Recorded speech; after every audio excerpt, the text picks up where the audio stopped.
Телефондағы галереяны сағып, барлық фотоны өшіру ме, әлде телефондағы барлық смс хабарламаларды жұртқа жариялау ма? Ойланыңыз. Саған. Так. Сізге екеуі де қымбат. Өшірейін десем, Естелік. Өте көп естелік. Хабарламаны шығарайын десен, ол жерде де бір гәптер болып қалуы мүмкін ғой. Ондай қатты гәп бар деп айтамын. Деме? Хабарлама көрсете бересіз. Бүкіл жұртқа. Иә, көрсете аламын. Көрсете аласыз. Бір ай ұйқысыз ба, бір ай кофесіз ба? Кофесіз. Сіз кофе ішпейсіз бе? Онша қатты жақсы. Қалап тұрмаймын, ішем деген сияқты енді. Бір ай телефонсыз ба, бір ай интернетсіз бе? Интернет? Бір ай телефонсыз ба, бір ай интернетсіз бе? Телефон болса... Телефонсыз лучше. Әйтпесе интернет болмаса телефон онша қажеттілігі жоқ сияқты. Бір ай айнаға қарамау ма, әлде бір ай камераға түспей ме? Бір ай камераға түспей? Айнаға қарамауға жүресіз. Жүре бересіз. Сіз сенімдісіз өзіңіз. Демек бір ай камераға түспей жүре бересіз. Телефонда қолданбайсыз. Иә. Енді айнаға қарамай қалай жүресіз? Қызық қой. Сауық көп кетесіз. Телефондағы галереядағы барлық фотоны өшіру ме, әлде барлық хабарламаларды жариялау ма? Нені таңдар едіңіз? Хабарлама жариялау. Демек сіз өзіңізге сенімдісіз. Иә. Ештеңе шыққымайды. Мүлдем. Мен ешкім іздемейді дағы. Таңғы сағат 4-те тұру ма, әлде таңғы сағат 6-та ұйықтау ма? Қиын екен десің. Таңғы сағат 6-да ұйықтап шығар. Енді аяғым қандай үміткер күтеді? Сол жасы енді қатты үлкен емес болса деп отырмын, 30-ға дейін максимум. Сондай бір мені сыйлайтын, қолымды бүйтіп аялап ұстайтын, харизматичный, ақшасы бар бір жағынан, сондай бір жігіт болса деп отырмын енді. Қалтаулы? Қалтаулы ер азамат, иә. Өйткені қазіргі заманда енді қиын ғой. Семьяны асырау, қызды асырау, әйелді асырау дейтін это вообще сложно. Поэтому кішкене қалтаулы ер азамат болса. Жалпы енді үшінші эфир бүгін қалай болып жатыр? Күшті, андай, бәрібір де енді сағынышым басылып жатыршы, қатысушылармен. Үйдегілер не деп жатыр? Анаңыз не деп жатыр? Бір қалыпты сол, қызым только қатты сөйлемеш деп жатыр. Қатты сен сөйлеме, ешкімге тиіспе деп сөйтіп айтыр. Сізді қолдауда? Иә, қолдап жатыр. Жаздық маусым алғашқы үміткер. Енді қалай болып жатыр? Әдемі болды. Әңгімеміз ұштасып жатыр. Кездестік, сөйлестік, сұхбаттастық. Мен қазір есіме түсіріп жатырмын. Сізге өте әдемі қыз келді, иә? Кездесу болды ма? Кездесу болды, иә. Енді үйдегілер не деді? Үйлермен әлі сөйлесіп үлгермедім болғанда әлі ондай дәрежеге дейін жеткен де жоқ, үйдегілермен сөйлесетіндей. Бірінші өзіміз сөйлесіп алайық деген ой болды менде. Үміткердің бір түртіп кететін бір қасиеті болды ма? Осы бір қасиеті маған бір ұнап қалыпты. Мен кеше айтқан едім, тіл байлығы жақсы екен. Тіл байлығы. Сіз үшін ол өте маңызды. Маңызды емес, бірақ түртіп алатындай дедіңіз, осы түртіп алатындай екен. Қай жақтың тумасы? Алматы облысының тумасы екен. Демек, таныстық жалғасып жатыр. Енді Алла қаласа бүгін ортадамыз. Сол кезде халыққа да, сіздерге де, барлықтарыңызға жалпы біздің таныстыққа куә боласыздар. Түсінікті, рахмет. Бәрі қолдады, дұрыс айттың деді. Бір жағынан барлығын айтып алдыңыз, иә? Айтып алдым, ішіндегінің барлығын. Өзіңіз де жеңілдеп қалған шығарсыз. Иә.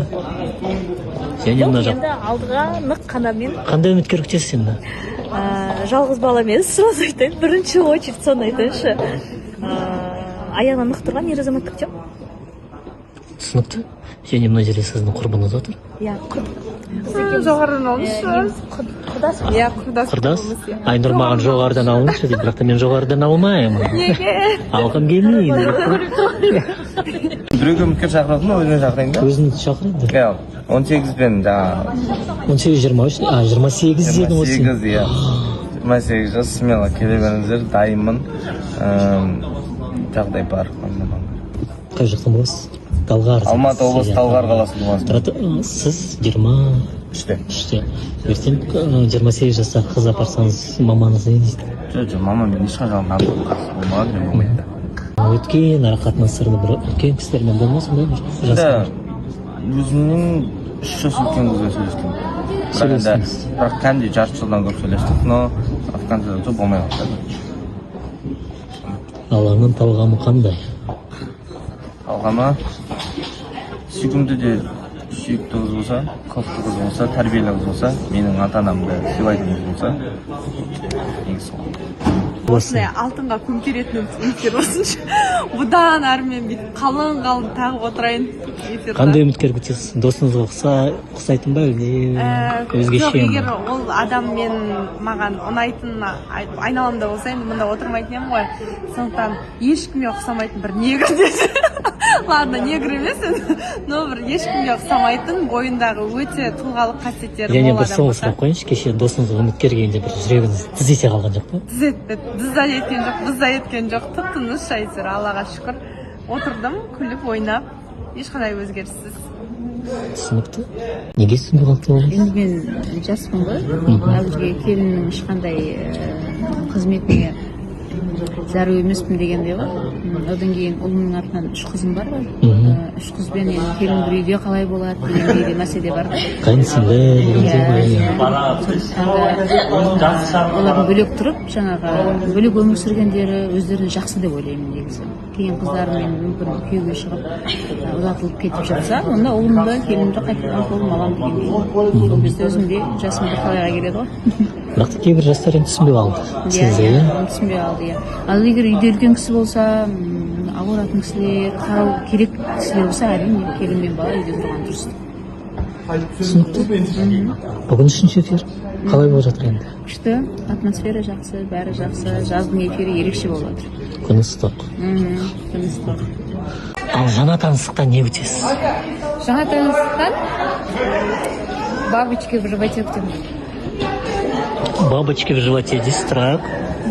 Бабочки в животе ол бір өзі бір көзге көрінбейтін бір әсер ғой. Вот сондай әсер күтемін.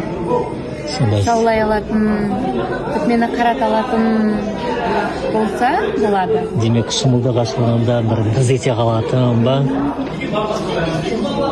Сол себепті үміткер қандай болу керек деген сұрақ қой. Сол себепті үміткер романтик болу керек. Сіз романтикаға жақынсыз ба? Өзім жоқ. Бірақ Жақын болу керек. Плюс пен минус қой.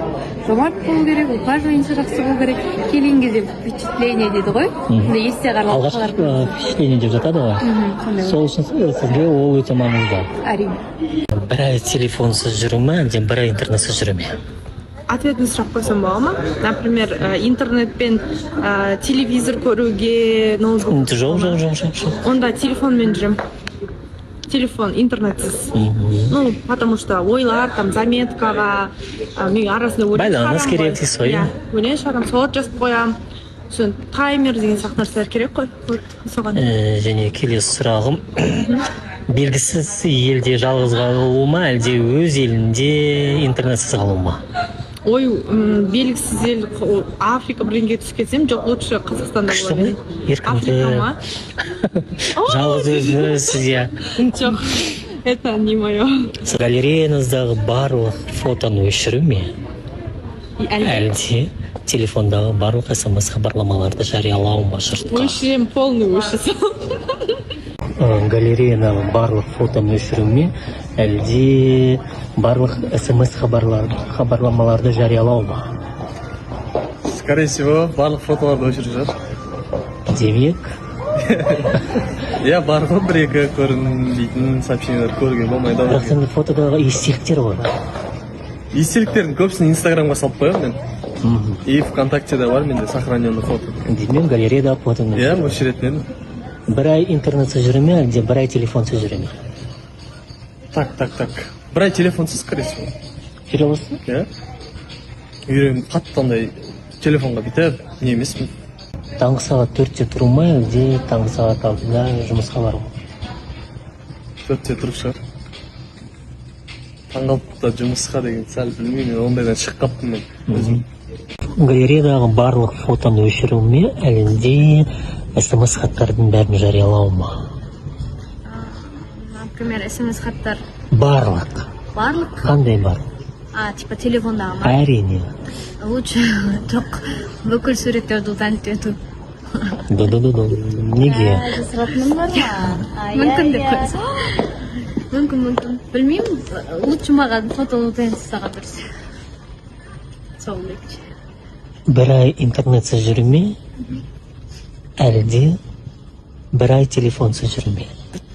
Бір ай телефонсыз жүр. Мен потому что телефонсыз жүре аламын. Ол ситуациялар басынан өткен. Сол үшін ол маған қатты қиын емес. Сол ситуация басыңыздан өткенде қанша күн телефонсыз жүрдіңіз? Негізі қазіргі уақытта да сәл сондай кезеңдер болып жатыр басында. 2 ай телефонсыз жүрген кезім болған. 2 ай? Иә. Галереядағы барлық фотоны өшіру ме, әлде телефоныңыздағы барлық смс хабарламаларды жариялау ма жұртқа? Онда лучше бүкіл галереяны өшіру сол дұрыстау деймін. Bir ay белгісіз елде жүру ме, әлде bir ay өз елінде интернетсіз жүру ме? Өз елінде интернетсіз жүрген дұрыс па? Bir ay кофесіз ба, әлде bir ay ұйқысыз ба? Мен кофе ішпеймін әлде. Сондай болып қалды енді, өмір болған ситуация, таңдау керек. Кофесіз дұрыс па? Бірден ұйқысы мен ұйқыға байған шығарсың, мен кешігіп беремін. Ұйқыға деген страшно мен. Сіз үнемі кешігесіз сонда? Жоқ қой олай. Арасында айтып қойдың ба? Айтып қойдым. Демек, bir ay кофесіз. Bir ay кофесіз. Мүлдем кофесіз жүре аласыз демек. Мен мүлдем ішпеймін негізі. Галереяларыңыздағы барлық фотоны өшіру ме, әлде телефондағы барлық смс хабарламаларды жариялау ма? Фотоларды өшірім. Неге фотоларды өшіресіз? Естелік қой. Естелік қой. Енді барлық смс-тер, бұл жерден бір жеке смс-теріміз бар шығар бәлкім. Разница жоқ. Көрдіңіз ба? Өзіне сенімді ана. Өтірік айтады. Не үшін өтірік айтады? Сен жібі өтірік айтады. Көрсетеді. Bir ay telefonsiz ба, bir ay интернетсіз ба?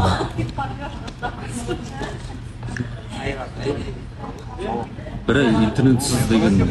Мүлдем Wi-Fi түгі жоқ, қосылмайсыз. Bir ay телефонсыз деген. Телефон болмаса интернетке қалай кіресіз? Компьютер керек емес па? Иә. Онда телефон. Онда телефонсыз онда. Ернар екеуіңіз аранызда тіпті жоқ. Жоқ. Тек қана дос. Мен қатысушылар өзгеше басқаша айтып жатыр. Енді кеше мен сондай бір дүние айтып қалып едім ғой, может соған байланысты Кеше не айтып кетіп едіңіз? деп ойлаймын. Мен де айтып едім ғой, типа араласты, значит, может быть, сезімі бар деген сияқты қылып айтып едім ғой енді. И может быть, соған байланысты, значит, барыстар бар бәрі. Солай ойлап қалған шығар деп ойлаймын өзім. Сіздің өзіңе достарыңыз көп.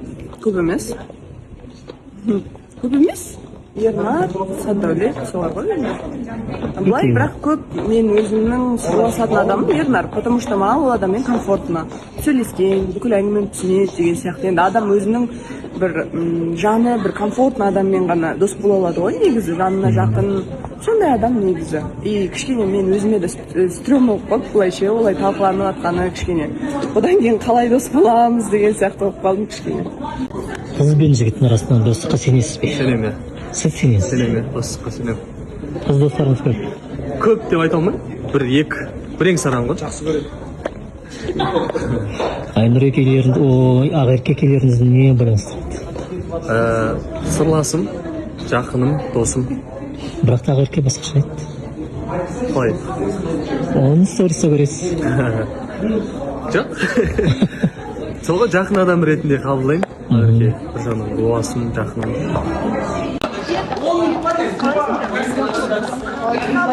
Жаныңыз қалсын. Қош келдіңіз. Бүгін бізде қышылықта. Қалайсыз? Жақсы. Да, түсірмеңізші мені, сен әдем арақ қып түсірші. Сіз арықсыз.